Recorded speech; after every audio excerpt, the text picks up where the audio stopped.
Assalamualaikum warahmatullahi wabarakatuh. Perkenalkan, nama saya Muhammad Adrian Al-Muzaki dengan NPM 23312219. Pada kesempatan kali ini saya akan membahas yaitu konsep takwa. Dalam pembahasan ini sudah meliputi yang pertama pengertian takwa, kedua ruang lingkup takwa, ketiga karakteristik, fungsi dan manfaat takwa, keempat tanda-tanda orang yang bertakwa, dan kelima janji Allah terhadap orang yang bertakwa. Di sini sudah ada suatu dalil yang menyebutkan bagaimana orang yang bertakwa, yaitu berbunyi, ya ayyuhallazina amanu taqullahu haqqa tuqatih wa la tamutunna illa wa antum muslimun. Yang artinya, hai orang-orang yang beriman, bertakwalah kepada Allah Subhanahu wa taala dengan sebenar-benarnya bertakwa kepadanya, dan janganlah sekali-kali kamu mati melainkan dalam keadaan beragama Islam. Quran surat Al-Imran ayat 102. Sini pengertian takwa. Takwa secara bahasa dari kata dasar wakau, yaki atau wikayah, yang berarti menjaga, melindungi, hati-hati, waspada, dan memerhatikan, dan juga menjauhi. Lalu arti takwa secara istilah yaitu takwa berarti menjalankan apa yang diperintahkan oleh Allah dan menjauhi segala apa yang dilarangnya. Para penerjemah Al-Quran mengartikan takwa sebagai kepatuhan, kesolehan, dan kelurusan perilaku baik, teguh melawan kejahatan, dan takut kepada Allah Subhanahu wa taala.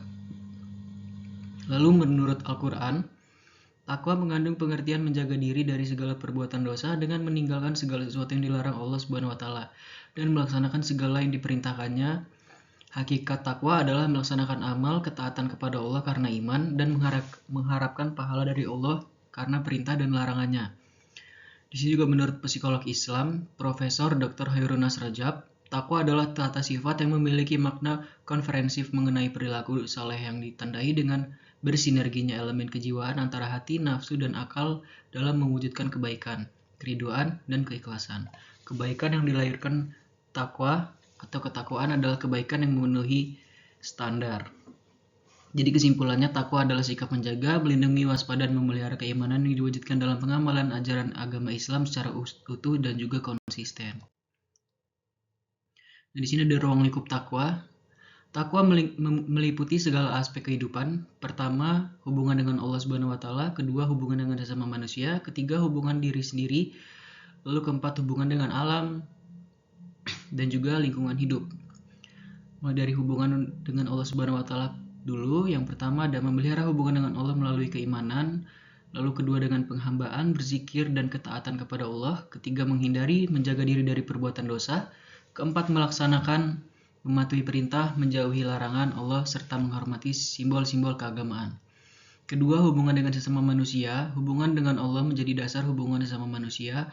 Orang yang bertakwa akan melibatkan dari peranannya di masyarakat, dermawan, suka menolong orang lain dalam kebaikan, lalu menegakkan keadilan, melindungi yang lemah, menjaga motor penggerak dalam gotong royong dan kebaikan.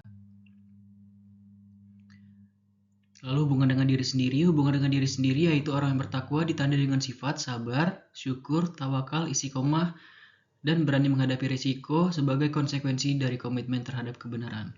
Firman Allah Quran Surat Ibrahim ayat 7. Lalu hubungan dengan alam lingkungan hidup. Hubungan dengan alam lingkungan hidup, orang yang bertakwa ditandai dengan sifat bertanggung jawab sebagai khalifah Allah di bumi terhadap alam, mengelola lingkungan dengan sebaik-baiknya, bekerja keras, menikmati lingkungan dengan penuh rasa syukur kepada Allah. Firman Allah Quran Surat Ar-Rum ayat 41. Sini karakteristik sifat, fungsi, dan manfaat takwa. Karakteristik mutakin menurut para mufasir. Yang pertama ada Wahbah Al-Zuhali. Karakteristik orang-orang yang bertakwa adalah orang-orang yang membenarkan seluruh yang dibawa oleh para nabi dan membenarkan tentang adanya hari akhir dan hal-hal yang terkandung di dalamnya. Menurut Muhammad Ali Al-Sabuni, karakteristik orang-orang mutakin adalah orang-orang yang bersih hatinya sehingga ia siap menerima hidayah Allah dan buat sesuai dengan apa yang diridhoi Allah. Lalu Quraisy Syihab, karakteristik mutakin orang-orang yang bertakwa adalah yang memiliki tiga hal, yaitu menghindari kekufuran dengan jalan beriman kepada Allah, berupaya melaksanakan perintah Allah dan menjauhi segala larangannya sesuai dengan kemampuan yang dimilikinya. Lalu ketiga, menghindari dari segala aktivitas yang menjauhkan diri dari Allah. Sini ada tiga sifat orang yang bertakwa, yaitu Pertama ada muahadah, mengingat-ingat janji kita kepada Allah Subhanahu wa taala. Lalu kedua ada muraqabah, yaitu merasa diawasi oleh Allah Subhanahu wa taala sehingga takut untuk berbuat dosa. Ketiga ada muaqabah, memberikan sanksi pada diri sendiri ketika melakukan kesalahan. Lalu di sini ada klasifikasi petunjuk manusia. Allah mengklasifikasikan petunjuk 4 golongan manusia, yaitu yang pertama ada mutakin, orang-orang yang bertakwa menurut Quran surat Al-Baqarah ayat 3, lalu al-mu'minin, orang-orang yang beriman menurut Quran surat Al-A'raf ayat 52 dan Quran surat An-Naml ayat 2. Lalu ketiga ada muhsinin atau orang-orang yang baik menurut Quran surat Luqman ayat 3, lalu muhlisin, orang-orang yang ikhlas, yaitu Quran surat Az-Zumar ayat 2. Kesimpulannya, dari keempat golongan ini, sifat-sifat yang paling rinci dijelaskan Al-Quran adalah mutakin, yaitu orang-orang yang bertakwa. Hal ini disebabkan karena takwa merupakan tolak ukur kedekatan antara hamba dengan Tuhannya. Di samping itu, Allah juga menjelaskan bahwa hamba Allah yang paling mulia di sisinya adalah orang-orang yang paling bertakwa. Quran surat Al-Hujurat ayat 13. Di sini ada fungsi takwa, yaitu pertama menjaga jiwa dari segala perbuatan dosa, kedua meninggalkan semua yang dilarang oleh Allah Subhanahu wa taala, ketiga seseorang yang bertakwa juga akan senantiasa menaati segala perintah dan larangannya. Lalu manfaat bertakwa, diberi rahmat dan ampunannya, kedua diberi kemampuan untuk membedakan antara yang baik dan hak dan batil, lalu ketiga diberi jalan keluar dari rezeki tak disangka, keempat diberi petunjuk, kelima diberi balasan untuk kebaikan, lalu keenam diberi pengajaran dan surga. Apa tanda-tanda orang yang bertakwa? Yaitu menafkahkan sebagian hartanya, kedua menahan amarah, ketiga memberi maaf, keempat mengerjakan kebaikan, kelima mohon ampun atas kesalahan menurut Quran surat Ali Imran ayat 133 sampai dengan 136. Ada tanda-tanda lain juga. Orang yang bertakwa adalah mengerti ilmu agama, menegakkan sholat, menjauhi maksiat, mempersiapkan bekal hari akhir, 5 puasa, karena menepati janji, 7 rajin sedekah. Sudah ada surat Quran surat Ali Imran ayat 133 sampai dengan 136. Di sini ada terjemahannya juga dari Quran surat Ali Imran ayat 133 sampai 136. Di ayat 133 berbunyi, dan segeralah kamu kepada mengerjakan amal-amal yang baik untuk mendapat keampunan dari Tuhan kamu dan mendapat surga yang bidangnya seluas langit dan bumi yang disediakan bagi orang-orang yang bertakwa. 134 berbunyi, yaitu orang-orang yang mendermakan hartanya pada masa senang dan susah, dan orang-orang yang menahan kemarahannya, dan orang-orang yang memaafkan kesalahan orang-orang. Dan ingatlah, Allah mengasihi orang-orang yang berbuat perkara-perkara yang baik. Di ayat 135 berbunyi, dan orang-orang yang apabila melakukan perbuatan keji atau menganiaya diri sendiri, mereka segera ingat kepada Allah, lalu memohon ampun akan dosa mereka. Dan sememangnya tidak ada yang mengampunkan dosa-dosa melainkan Allah. Dan mereka juga tidak meneruskan perbuatan keji yang mereka telah lakukan itu, sedang mereka mengetahui akan salahnya dan akibatnya. Lalu orang-orang yang demikian sifatnya, balasannya ialah keampunan dari Tuhan mereka dan surga-surga yang mengalir di bawahnya beberapa sungai, mereka kekal di dalamnya, dan yang demikian itulah yang sebaik-baik balasan bagi orang-orang yang beramal. Quran surat Ali Imran ayat 133 sampai dengan 136. Janji Allah terhadap orang yang bertakwa, yaitu pertama memperoleh rezeki yang tidak diprediksi sebelumnya, lalu kedua harusnya dimudahkan oleh Allah, ketiga kesanggupan bisa membedakan mana yang baik dan mana buruk dan dapat melaksanakannya, keempat mencukupi kebutuhan dan hajatnya, kelima dihapus kesalahan dan dosa yang dilakukan karena menjadi penghuni surga.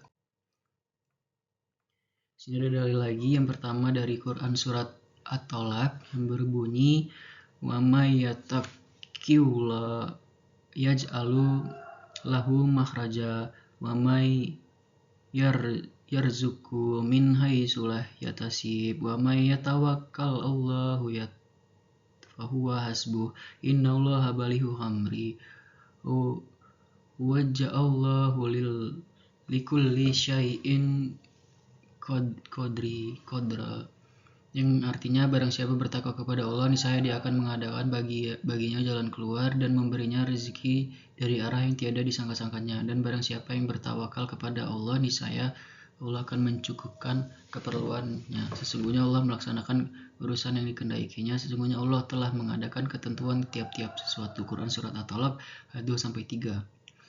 Berikutnya ada dari surat Al-Hujurat ayat 13 yang berbunyi ya ayuhan nasu inna khalaqnakum min zakari wa unsa wa ja'alnakum syubau wa qabaila lita'arafu inna amrakum indallahi attakum innallahu alimun khabir, yang artinya wahai manusia, sesungguhnya kami telah menciptakan kamu dari seorang laki-laki dan perempuan, kemudian kami menjadikan kamu berbangsa-bangsa dan bersuku-suku agar kamu saling mengenal. Sesungguhnya yang paling mulia di antara kamu di sisi Allah adalah orang yang paling bertakwa.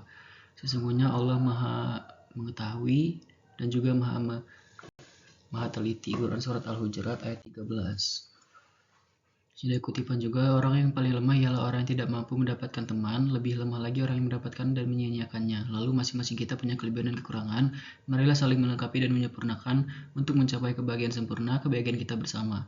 Kebencian kalian terhadap suatu kaum mendorong kalian untuk berlaku yang tidak adil. Berlaku adil itu dekat kepada takwa, dan takwalah kepada Allah Subhanahu wa Ta'ala. Menurut Kiai Haji Mustafa Bisri atau Gusmus. Nah, mungkin itu saja yang bisa saya sampaikan. Sekiranya saya ada salah kata dalam penyampaian, saya mohon maaf. Assalamualaikum warahmatullahi wabarakatuh.